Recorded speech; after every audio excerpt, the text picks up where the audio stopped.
What's up, everybody? It's your boy Protest Sports from the Protest Sports Network, and I'm back like cook cracking. I'm back with another video. What's going on with y'all, man? I'm at a blessed one, saying safe, saying healthy. If I can get to all glory to the Lord.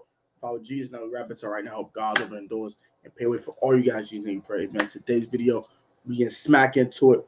And today's video is on another Washington Commanders position talk.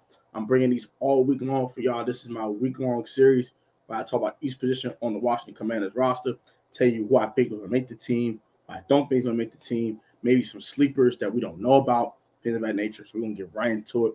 And today's position is on the running back position, probably my favorite positions on this whole football team.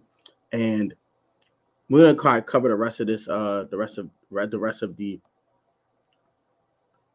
I can't cover it, so it's fine. It's all good. We'll just put the running back position at the top. So we talked the core position in yesterday's video. Today's on the running backs, like I said. And we're going to talk about who's going to make the team, who I don't think is going to make the team, and maybe a guy that might be a sleeper that's not on this list. So we're going to get right into it. So you already know what Gibby is. Gibby's RB1. I know a lot of people want Brian Robinson to be RB1. Understandably so, because of the problems of fumbling that Antonio Gibson was actually going through last year. So I understand why people are frustrated with the fumbling and things of that nature. But if he fixed the fumbles, dude was a 1,000-yard back. He was 6th in the NFC in rushing. Dude was consistently getting yards. I know his yard for carries went down from 4.7 to 4.0 last year, but he was still consistently getting yards. He was coming off a shin fracture. He had a turf toe. He had some other injuries and things of that nature that were hindering his play.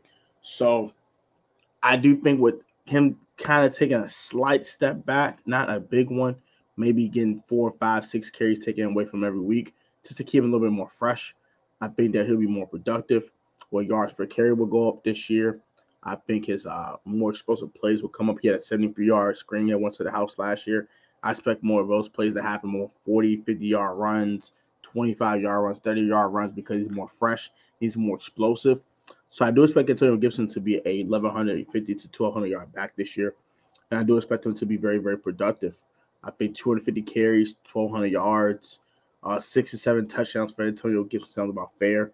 And he'll probably get another 250, 300 yards in the air, and another maybe touchdown or so, maybe on a screen or something like that. So I expect about 8 touchdowns, 1,500 all scrimmage yards, 1,200 rushing, 300 receiving, and about, let's say, 275 touches. That's what I expect for Antonio Gibson this year. I expect him to be a huge factor in our offense and the thing that will keep us balanced offensively. Mckee our third down back. You know what JD is. JD is the best third down back in the National Football League. You know how he coming. That's my guy. Shout out to JD McKissick. I thought about to lose, bro, to the Buffalo Bills, man. And I was going to go to the Ops, but he didn't go to the Ops. He came back home. So shout out to my bro JD McKissick, man. Best third down back in football. You know what he does. He's a huge contributor in the passing game. Dude led the league in catches by a running back. Or second. He might have been second to Kamara in the past 2 years. But I believe he led the league. So, sorry, excuse me. But yeah, I believe he led the league in that as well. Another thing to bring up about JD is that he's a big playmaker. In the red zone, he had a couple of touchdowns rushing last year. He was the reason why we won that Seattle Seahawks game, you can remember. So he's a huge factor in this offense, and he's someone that is very, very indispensable. Like, you cannot just throw J.D. McKissick away.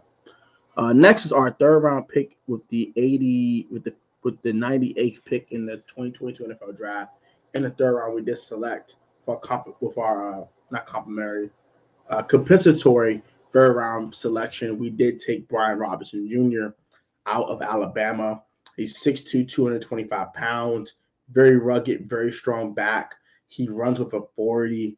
Runs with violence. Remind me a lot of Alfred Morris, but way more explosive than Alfred Morris was. He actually can catch out the backfield as well. Very versatile back. I think it's a guy that will definitely be on short yard situations, but also I think he'll get touches in the passing games like JD and Gibby will. But he'll be kind of taking those goal line carries away from Gibby a little bit. If Gibby doesn't have it going in the goal line situation, they'll probably throw Brian Robinson in. I expect, by the way, with J.D. McKissick, I do expect 150 yards rushing from him off like maybe 30, 40 carries.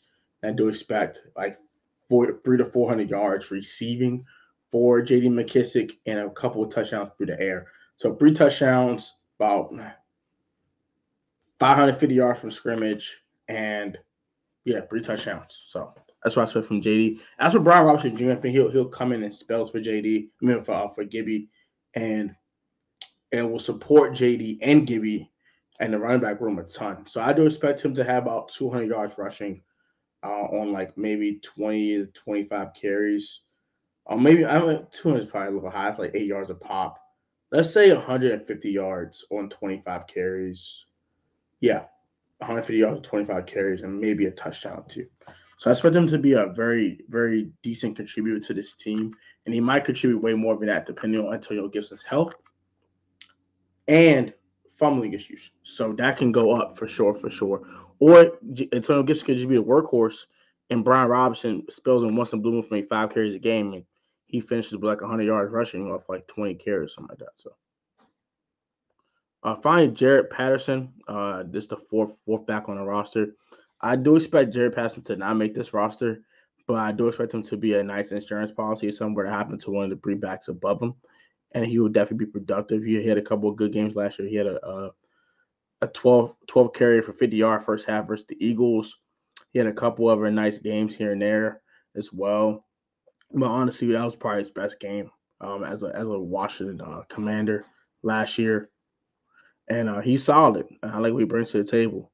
So, the guys I think will make this team are Antonio Gibson, J.D. McKissic, and Brian Robinson Jr. And the guy that will probably miss this team is Jaret Patterson. So that's going to do it for me, man. I hope you guys enjoyed this video. What are your thoughts on the running back position? What do you think who we should keep and who we shouldn't keep? I think this is probably the most obvious position on the football team, so I think everyone will probably give a consensus agreement here that these are the guys you keep, and this is the guy that's going to probably go ahead and rock and be on the practice squad. But tell me, like, comment, subscribe. You guys be easy. I'll catch you guys on the next video. Peace, love, and blessings to all of y'all. I'll catch you on the next one. Peace, girl.